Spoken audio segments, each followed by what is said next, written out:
সুপ্রভাত। নমস্কার জানিয়ে আজকে আবার একটা নতুন দিন শুরু করলাম। নতুন দিনে নতুন সকালে আবার একটা সুন্দর নতুন ভ্লগ নিয়ে চলে আসলাম তোমাদের সামনে। আমার ঘরে বাইরে লাইফস্টাইলে তোমাদের সবাইকে স্বাগত জানাচ্ছি। তোমরা এসো, দেখো সারাদিন আমি কি করছি। আজ সকালবেলায় বেশ খানিকটা, এখন খুব সকাল নয়, এখনও সেই 9:30 মতন বাজে, 9:30 10টা মতন বাজে। আমি জামা কাপড়গুলো সকালে এই টাইম থেকে আমি শুরু করেছি ভ্লগটা। আর আমি এখন এসেছি ছাদে এসে জামা কাপড় মেলতে এসেছি। আকাশে মেঘ আছে, সুন্দর পেজা পেজা মেঘ, বর্ষার যেরকম মেঘ হয়, যেখানে যেমন মেঘ যে সেখানে সেরকম বৃষ্টি হয়ে যায়। কিছুটা মেঘ ভেসে আছে, যেখানে মেঘ জমাট বাঁধে সেখানেই বৃষ্টি হয়ে চলে যায়। এই তো বর্ষার মেঘ, তো সেই মেঘ হয়ে আছে। তবুও মেঘ দেখেও আমি জামা কাপড়গুলো মেললাম, কারণ না মেললে এতগুলো জামা কাপড় কোথায় মেলবো ঘরের ভেতরে। আর এগুলো কাঁচা অনেক দিন থেকে পড়ে আছে, কাঁচা হচ্ছে না। এতদিন যদিও রোদ ছিল, কিন্তু সেই রোদে আমরা মেলিনি, জামা কাপড় কাচাও হয়নি। সেই রোদে ব্যস্ত সবাই ছিলাম এদিক ওদিকে, সেই জন্য কাচাও হয়নি, মেলাও হয়নি। আর আজকে যেহেতু রোদের তাপটা একটু কম আছে, মেঘলা মেঘলা, তা আজকে কাচা হয়েছে। মেঘ দেখে, মানে সকালে যখন উঠেছিলাম তখন ভীষণ রোদের তাপ ছিল, রোদ ছিল, সেই দেখেই কাচা হলো। কিন্তু হঠাৎ করে তো মেঘ চলে আসলো। তো বর্ষার মেঘ তো এইরকমই হয়, হঠাৎই মেঘ হয়। তবুও ভয় পেলাম না। সেই আছে না, মেঘ দেখে কেউ করিস নে ভয়, আড়ালে তার সূর্য হাসে। তো সেই রকম ঠিক সূর্য আড়ালে আছে। জামা কাপড়গুলো কাচা হয়েছিল, সেগুলো নিয়ে এসে মেলে দিলাম। তারপরে বেশ কিছুক্ষণ এরকম মেঘলা মেঘলা, রোদের গরম ভ্যাপসা এরকম ছিল। কোনো সময় একটু রোদ উঠছিল, কোনো সময় আবার চলে যাচ্ছিল। এরকম অবস্থাতেই মেলে দিলাম যে না শুকিয়ে যাক। তা যাই হোক, বেশ কিছুক্ষণ এরকম পরিস্থিতি ছিল বলে জামা কাপড়গুলো শুকিয়ে গিয়েছিল। তারপরে বৃষ্টি আসেনি, কিন্তু আমি ভয় পেলাম, মেঘ ডাকছিল ভীষণ। তা আমি দেখলাম যে এইভাবে যদি রেখে দিই, আবার যদি শুকনো জামা কাপড় ভিজে যায় বলে তাড়াতাড়ি গিয়ে আমি আর বুয়াই দুজনে মিলে গিয়ে জামা কাপড়গুলো তুলে নিয়ে চলে আসলাম। এসে ওগুলো রাখাই আছে সোফার ওপরে, সমস্ত ভাঁজ করতে হবে, ভাঁজ করা হয়নি কারণ একদিনে এত হয় না। তারপর নিচে এসে, নিচেও অনেক কাজ ছিল, ঘরের বিছানা গোছানো কাজটা ছিল। আগের দিন ছোট ঘরের বিছানাটা গোছানো হয়েছে, যে ঘরে আমরা এখন শুই ছোট ঘরে, সেই ঘরের বিছানা গোছানো হয়েছে। আর আজকে আমি দেখলাম যে আমার মাঝের ঘরের যে বড় ঘরটা, সেই ঘরটা গোছানো হয়নি, সেই কারণে গুছিয়ে নিলাম ওটা গুছিয়ে নিয়ে তারপরে টিভির নিচে যে সেলফটা ছিল আমাদের, সেই সেলফে মানে খুব সেলফ, হ্যাঁ ড্রয়ারটা আর কি, প্রচুর নোংরা জমেছিল। যত প্লাস্টিক যা ছিল সব ওখানে নিয়ে এসে আমাদের গোজা হতো। এবার যে যেখানে যা পেতো, যেখান থেকে যা নিয়ে হতো ওখানে নিয়ে এসে টুক করে রেখে দিত। ওটা সহজ একটা জায়গা রাখার, মানে রাখতে হবে বা ফেলতে হবে, কোনটা ফেলবো কোনটা রাখবো এটা বাছাই। তা দেখা যায়, আমি এরকম দেখেছি যে প্রতিদিন এরকম জমাতে জমাতে এমন হয়, যখন ভর্তি হয়ে যায় যখন রাখি তখন ভাবি এটা বোধহয় প্রয়োজন, এটা বোধহয় লাগবে, রেখে দিই, এটা বোধহয় প্রয়োজন, এটা লাগবে বোধহয় রেখে দিই। তারপর দেখা গেল 6 মাস কেটে গেল, 1 বছর কেটে গেল, ওটা আর লাগে না কোনো কাজে। কিন্তু তবুও প্রাণে ধরে প্রথমেই যে ফেলে দেব সেটা পারি না। কি যেন অদ্ভুত টাইপের আমাদের নেশা, বিশেষ করে আমাদের মেয়েদের নেশা। একটা প্লাস্টিক, একটা সুতো, একটা গার্ডার, একটা দড়ি, যা পাই মনে করি এটা বোধহয় আমাদের কাজে লাগবে, আমরা রেখে দিই। কিন্তু দেখা গেল দিনের পর দিন, বছরের পর বছর ওটা চলে যাচ্ছে, অথচ কোনো কাজে আমার ওটা লাগছে না। তখন আমরা ফেলি, কিন্তু প্রাণে ধরে প্রথমেই যে নিয়ে এসে ফেলে দেব, সেই ফেলাটা আমরা ফেলতে পারি না। এটা আমাদের মেয়েদের ধর্ম। আমি এটা বহু মেয়ের ক্ষেত্রে দেখেছি, আমার মাকেও দেখতাম রেখে দিত। আর আমার তো সে গুণ খুব ভালোই আছে, আমি তো খুব বেশি রেখে দিই, মানে সবাই যা রাখে তার থেকে আমি খুব বেশি এগুলো রেখে দিই যত্ন করে করে। কিন্তু এগুলো যে পরে আর প্রয়োজন হয় না সেটা আর বুঝি না, বা যখন প্রয়োজন হয় তখন অন্য কিছু দিয়ে সেই প্রয়োজনটা মিটেও যায়। কিন্তু যখন রাখি তখন বুঝি না যে এগুলোর আর আমার পরে প্রয়োজন হবে না। তো যাই হোক, সেই জিনিসগুলো, ঘরটা আগে বিছানাটা গুছিয়ে নিলাম, খাটটা মুছে নিলাম। খাটও মোছা হয় প্রতিদিন, কিন্তু তোমাদের সঙ্গে সেটা শেয়ার করা হয় না, কারণ ব্লগ অনেক বড় হয়ে যাবে। তো সেই কারণে খাটটাও মুছে নিলাম। তারপরে চাদরটা অনেক দিন ধরে পাতা আছে, শুই না, কিন্তু তবুও চাদর দেখবে, একটা চাদর অনেক দিন পাতা থাকলে কেমন একটা লাগে, ভালো লাগে না। আর না শুলেও যে কাঁচা যে একটা পরিষ্কার ফ্রেশনেস ভাব সেইটা চলে যায়। সেই কারণে এই চাদরটাও চেঞ্জ করে দেবো, যেহেতু আগের দিন ছোটো ঘরের চাদরও চেঞ্জ করেছি, এটাও চেঞ্জ করবো, মানে একসঙ্গে চাদরগুলো সব কাচতে দেওয়া হবে। সেই কারণে এই চাদরটাও চেঞ্জ করে নেব। যত জামা কাপড় ছিল সমস্ত কাচা হয়ে গেছে, মেলা হয়ে গেছে দেখতেই পেলে। আর এই চাদরগুলো বাকি আছে, এগুলো কাচতে হবে, এগুলো আবার পরের দিন কাচবো। একসঙ্গে তো এত কাচা যায় না, সেই কারণে। তা এই চাদরটা পাতা ছিল, তোমাদের কেমন লাগছিল চাদরটা? মানে আমার তো খুব সুন্দর লেগেছে, তার কারণ ঘরের সঙ্গে ম্যাচিং ছিল। তা এটা তুলে আবার কেচে যেটা পাতবো সেটা আবার নোংরা হলে আবার তুলে তখন এটাই পাতবো। আর একটাও আছে ঘরের কালারের ম্যাচিং, তবে এটা খুব বেশি ম্যাচিং। আর একটাও পিঙ্ক কালারের আছে। আমি এই ঘরের চাদরগুলো বেশিরভাগ ক্ষেত্রে পিঙ্ক কালারই কিনি। আর তাছাড়া আমার পিঙ্ক কালারটা খুব পছন্দের কালার, পিঙ্ক লাল এগুলো খুব পছন্দের কালার। কিন্তু এই ঘরের কালারের সঙ্গে লাল কালারটা ঠিক যায় না। তবু যে চাদরটা পাতবো সেই চাদরটা কালারটা বেশ সুন্দর। তোমরা এর আগে আমি দিন পেতেছিলাম, সেদিন তোমরা বলেছো যে চাদরটা খুব সুন্দর লাগছে, বিছানার চাদরটা ভীষণ ভালো লাগছে, এই কথা তোমরা বলেছো। তা সেই কারণে আমি বিছানার চাদরটা চেঞ্জ করে আবার ওই চাদরটাই পাচ্ছি। তাছাড়া আর বড় চাদর সেরকম নেই, যেগুলো আছে একদম টকটকে লাল, সেই কারণে পাতি না। আর এই ইয়ের ওপরে এই যে ইয়েটা আছে, যে গদিটা আছে, গদির ওপরে তোষক দিলে মানে এমনিতেই খাটটা অনেকটা উঁচু করে বানানো হয়েছে যাতে বক্সটা একটু বড় হয়। কারণ সেই সময় ঘরে জায়গা ছিল না, সেই জন্যে বক্সটা অনেক বড় করে খাটটা মানে তৈরি করা হয়েছিল, এই খাটটা তৈরি করা হয়েছিল যাতে বক্সটা অনেকটা বড় পাওয়া যায়। তা এখন দেখা যাচ্ছে, এখন তো অন্যান্য যাই হোক জায়গা আছে মোটামুটি, তবুও রাখা যায়। তা কিন্তু বক্সটা বড় হয়ে একটা অসুবিধা হয়েছে কি, তার উপরে গদি দেওয়া হয়েছে, খাটটা অনেকটা উঁচু হয়ে গেছে। এবার যে কেউ হঠাৎ করে খাটের ওপর উঠে বসতে চায় না। তা এই চাদরটা দেখলে সেই বলেছিলাম নেল পালিশের আঠা পরে, নেল আর্টের যে আঠা, সেই আঠাটা পরে চাদরটা ফুটো হয়ে গিয়েছিল। তো সেটা সেলাই করবো বলে রেখে দেওয়া হয়েছে, সে সেলাই আর হচ্ছে না, আজও হচ্ছে না, কালো হচ্ছে না, হবে হবে করে আর হচ্ছেই না। কিন্তু ওই অবস্থাতেই আমি পেতে দিচ্ছি, কারণ ওদিকে বালিশ রেখে দিই, দেখা যায় না ঠিকই, কিন্তু আমার তো চোখে পড়ে, আমি তো জানি, সেই কারণে আর কি একটু কেমন লাগে যে ফুটো চাদরটা পেতে রাখবো। যাই হোক, আমি পরে সেলাই করিয়ে নেব, কিংবা নিজে সেলাই করে নেব, নিয়ে দেখা যাক কি হচ্ছে। ভাবি করব যে কাজটা, অনেক দিন দেরি হয়ে যায়। দেখেছো গাছটা, ফুলের গাছের যে চারাগুলো, টবগুলো, কবে থেকে তোমাদেরকে বলেছি মাটি দেবো, গাছ লাগাবো, চারা গাছগুলো ঠিক করব, এই করব সেই করব, কিন্তু হয়েই উঠছিল না।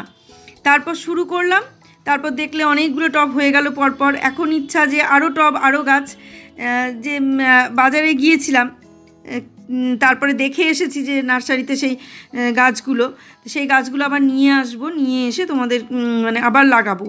মানে এইরকমই নেশা হয়ে গেছে এখন, মানে পরপর পরপর লাগিয়ে যাবো হয়তো, কিন্তু জায়গা তো নেই, ছাদে রেখে আসবো, যেগুলো সেরকমভাবে ছাদে রাখবো। দেখা যাক কতদূর কী হচ্ছে, কিভাবে কি করা যায়। তা বিছানাটা তোমাদের সঙ্গে গল্প করতে করতে বিছানাটা গুছিয়ে নিলাম। শুধু বিছানা গুছালে হয় না, একটা ঘরে অনেক কিছু কাজ থাকে। এই ঘরে যে সেলফটা আছে, সেই সেলফটা এখন মুছবো, কাঁচ টাচগুলো প্রতিদিন মোছা হয় না, কাঁচগুলো এমনি প্রতিদিন শুকনো কাপড় দিয়ে, টিস্যু দিয়ে মুছে ফেলি, কিন্তু মাঝে মাঝে কলিন দিয়ে মুছতে হয়, না হলে কাঁচের ওপর একটা তো দাগ থাকেই, পরেই বা আঠা আঠা হয়। তবুও আমি চেষ্টা করি কিছু দিয়ে ঢেকে রাখা। দেখবে মাঝে মাঝে ওই কাঁচটা গামছা দিয়ে ঢাকা থাকে, কারণ ওই কাঁচের ওপরে খাবার নিয়ে এসে রাখা হয়, সেই জন্য গামছা দিয়ে ঢেকে তার ওপরে খাবারগুলো নিয়ে এসে রাখা হয়, দিয়ে ওই ঘরে যেহেতু খাওয়া হচ্ছে সেই জন্য খাবারগুলো ওটার ওপরে রাখা হয়, রেখে খাবার দেওয়া হয়, সেই কারণে ওটার উপর গামছা পেতে রাখা হয়। মোছা হয় প্রতিদিনই, কিন্তু কলিন দিয়ে কোনো দিন মোছা হয় না, কোনো দিন না, মানে কলিন দিয়ে হয়তো 7 দিন অন্তর অন্তর আমি মুছি। তা সেই জন্যে আজকে ওটাকে কলিন দিয়ে মুছবো ঠিক করেছি। যখন যে ঘরটায় লাগিয়ে আমি তখন সেই ঘরটা পুরোটা মোটামুটি কমপ্লিট করার চেষ্টা করি। আর প্রায়ই এটা করা হয়, মানে 2 দিন 3 দিন অন্তর অন্তরই, আজকে এই ঘরটা, কালকে ওই ঘরটা, কালকে সেই ঘরটা, এটা করা হয় প্রায়। এই কারণে মানে মোটামুটি ঘরগুলো গোছানোই থাকে, আর গোছানোই থাকে, কিন্তু হয়তো দেখা যায় কোনো দিন একটু এদিক ওদিক হয়ে যায়। এই ঘরটা যেমন অনেক দিন ধরেই অগোছালো পড়েছিল, মানে যেহেতু শোয়া হতো না বলে এই ঘরটায় সেরমভাবে গোছানোও হতো না। তা আমাদের স্বভাবটাই এরকম, চেষ্টা করি সবসময় গুছিয়ে রাখার। আর এই দেখো, চাদর যদি পাল্টানো যায়, পাল্টালে বেশ সুন্দর লাগে দেখতে, একটু অন্যরকম নতুন নতুন লাগে, মনে হয় বেশ ভালো লাগছে।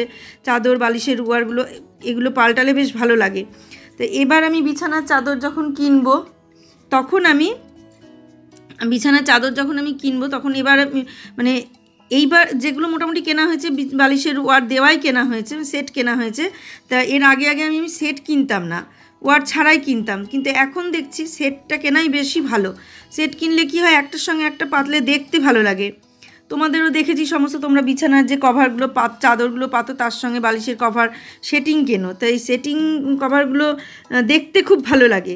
তো এখন থেকে আমি সেটিং কভারই দেওয়া কিনবো, বালিশের কভার দেওয়া। কিন্তু কী বলো তো, আমাদের তো পাশ বালিশ নেই, ওই একটা করে কভার থেকে যায়। তা পাশ বালিশ তৈরি করিয়েও পাশ বালিশ ব্যবহার করার মতন লোক কেউ নেই, কেউই পাশ বালিশ ব্যবহার করে না। তা ভাবছি এবার দুটো পাশ বালিশ তৈরি করাবো, কারণ সেটের যে ওয়ারগুলো সেগুলো থেকেই যায়, সেই কারণে দুটো পাশ বালিশ 2 ঘরে তৈরি করিয়ে নেব। তাহলে সেটের যে ওয়ারগুলো মানে পাশ বালিশে পরিয়ে রাখা যাবে, ব্যবহার করি বা না করি দেখতে ভালো লাগবে, এই একটা ব্যাপার। আবার কভারগুলো কাজে লেগে যাবে, নাহলে ওই কভারগুলো কাজে লাগে না, এটা একটা খুব বাজে হয়।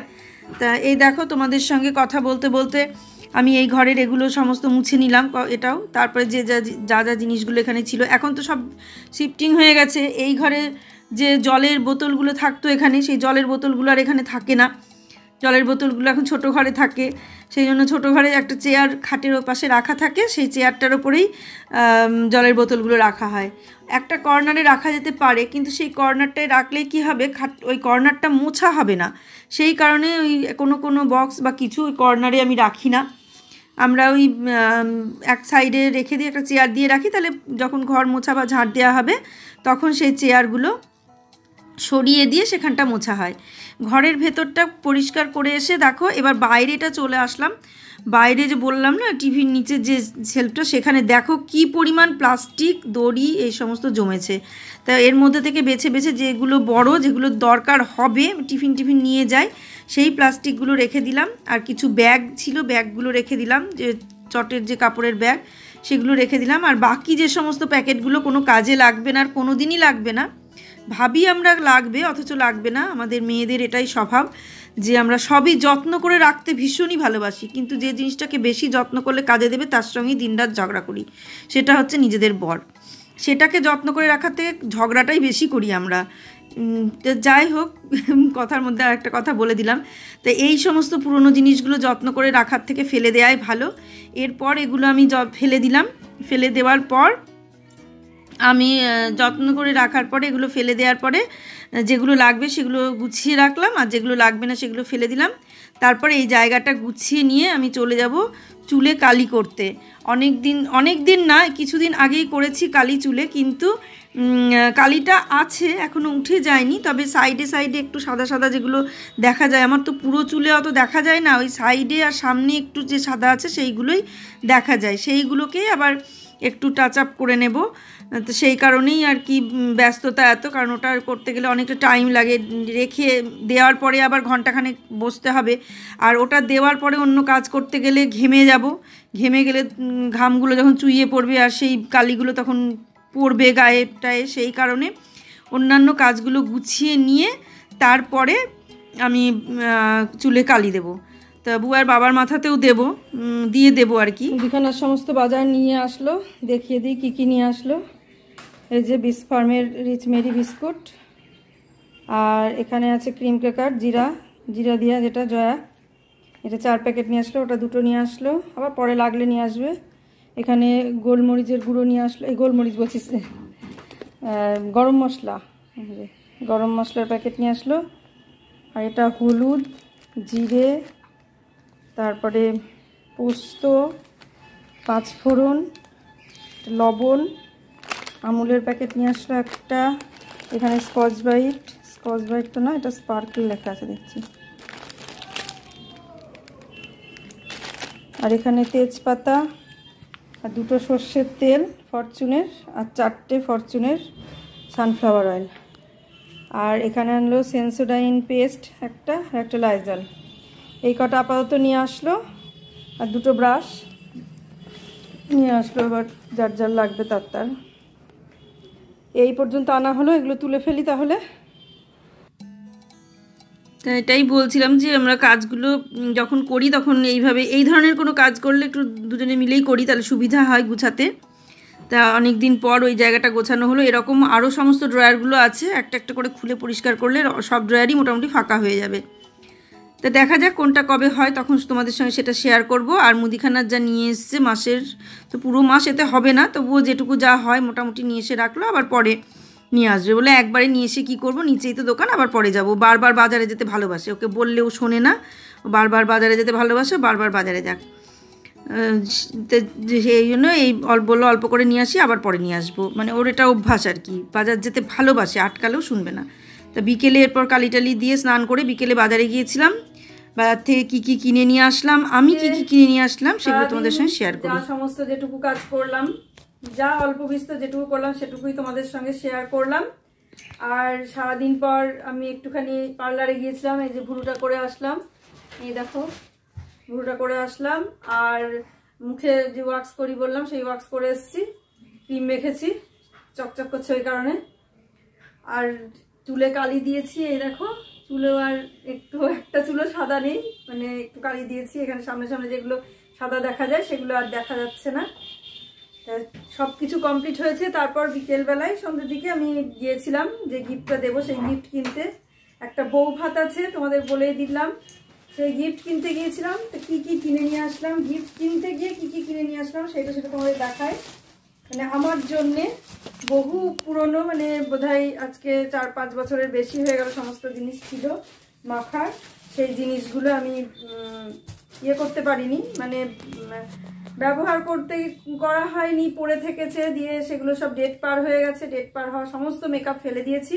তা অনেক দিন ধরে কেনা হয় না, মাখার মুখে মাখার কিছু নেই, আমি শুধু ওই সানলাইটে একটা স্প্রে আছে ওইটা স্প্রে করেই চলে যাই, কোথাও কিচ্ছু মাখার নেই আমার, শুধু একটু ওই নাইট ক্রিম আর ডে ক্রিম আছে, এছাড়া আর কিছু মাখার নেই। তা সেই কারণে আমি এবার ঠিকই করেছি যে যেভাবেই হোক তুমি যেখান থেকে পারো আমি কিনবো, সবাই কেনে আর আমার কেনাই হচ্ছে না, এমন যে তুমি মানে যেভাবেই হোক কিনবো। তাই কয়েকটা জিনিস কিনলাম। এটা হচ্ছে প্রাইমার, ল্যাকমির প্রাইমার, এটা গ্লো প্রাইমার, এই দেখো ল্যাকমির গ্লো প্রাইমার, এই প্রাইমারটা কিনলাম। ওরা বললো এটা উল্টো হচ্ছে, লেখাটা দেখানো না, এই যে উল্টো হচ্ছে। তো এই ল্যাকমির এইভাবে ধরবো নাকি, তাহলে সোজা হবে। ল্যাকমির গ্লো প্রাইমার যেভাবেই হোক ধরলাম, তোমরা ঠিক করে দেখে নিও উল্টো হয় কি সোজা হয়।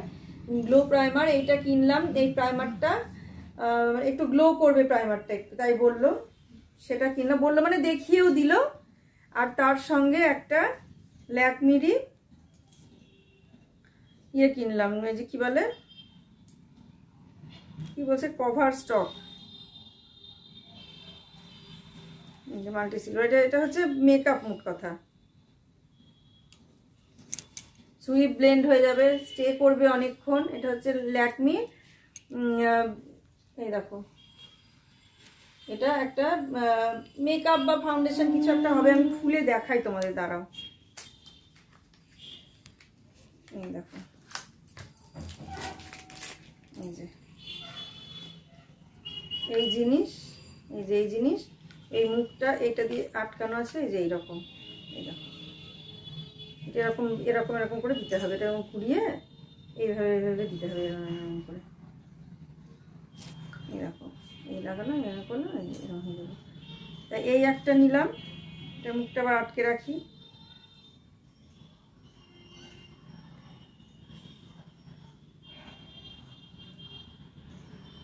এটা দিয়ে আটকে তারপরে এটা আবার লাগিয়ে দেওয়া, যেভাবে আছে এখন নতুন সেইভাবেই রাখি।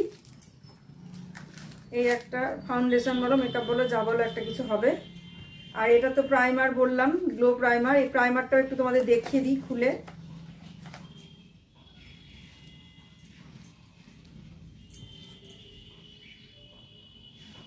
কতটুকু আছে জানি না, এই যে এটাও এরকম, এরকম গ্লো করবে প্রাইমার, অথচ দিলে পরে গ্লো করবে, এরকম গ্লো করবে এই প্রাইমার। এই একটা প্রাইমার নিলাম, আর একটা নিয়ে নিলাম, আর একটা যেহেতু এগুলোর আগে ময়েশ্চারাইজার দিতে হয় তাই একটা ল্যাকমির ময়েশ্চারাইজার নিলাম। এই যে এই ময়েশ্চারাইজার, এটা হচ্ছে ডিওড্রামা, ডিওড্রামা জেল ক্রিম আর কি, জেল ময়েশ্চারাইজার। এইটা নিলাম। এটা হচ্ছে এই দেখো এইরকম, এটা আলাদা করে কি দেখাবো, এই যে এরকম নিয়ে এই দেখো একদম সুন্দরভাবে ইয়ে হয়ে যাচ্ছে মুখে। এটা পন্ডসের দেখেছিলাম, মেঘা পন্ডসটা পাঠিয়েছিল, তা ওখানে গিয়ে যখন ল্যাকমি পেলাম তখন ল্যাকমিটাই নিয়ে নিলাম। তাই এই কটা জিনিস কিনলাম, আর তার সঙ্গে একটা সেটিং স্প্রে কিনলাম, কারণ সেটিং স্প্রেটা না কিনলে হচ্ছিল না। আগের যে সেটিং স্প্রেটা ছিল সেটা অনেক দিন আগে ডেটটা পার হয়ে গিয়েছিল, গিয়ে আমি সেটা মুখে দিয়েছিলাম। মুখে দেওয়ার পরে সারা চোখ ফুলে, ওই ডেট পার হওয়া জিনিস আমি স্প্রে করেছিলাম, করে আমার বান্ধবীর বাড়ি গিয়েছিলাম, গিয়ে সেই সারা চোখ ফুলে এরকম আমড়ার মতো হয়ে গিয়েছিল, সারা রাত কষ্ট পেয়েছি। সেই জন্যে এটা আবার এই যে এই সেটিং স্প্রেটা কিনলাম ল্যাকমির। এই কটা জিনিস আমি কিনলাম, ভালো করে দেখিয়ে দিয়ে যে ল্যাকমি সেটিং স্প্রে, এই কটা জিনিস কিনলাম, আমার জন্য কিনলাম এগুলো। আর এর সঙ্গে আর একটা কিনলাম অনিয়ন শ্যাম্পু, আগের বারও নিয়ে এসেছিলাম, শ্যাম্পুটা তোমাদের দেখিয়েছি নোয়েলের, এটা ফুরিয়ে গিয়েছিল তাই এটা আবার নিলাম। আর এইগুলো কিনলাম বলে এর সঙ্গে একটা গিফট দিল, গিফটটা হচ্ছে, দাঁড়াও দিতে পারবো, এই যে এর সঙ্গে একটা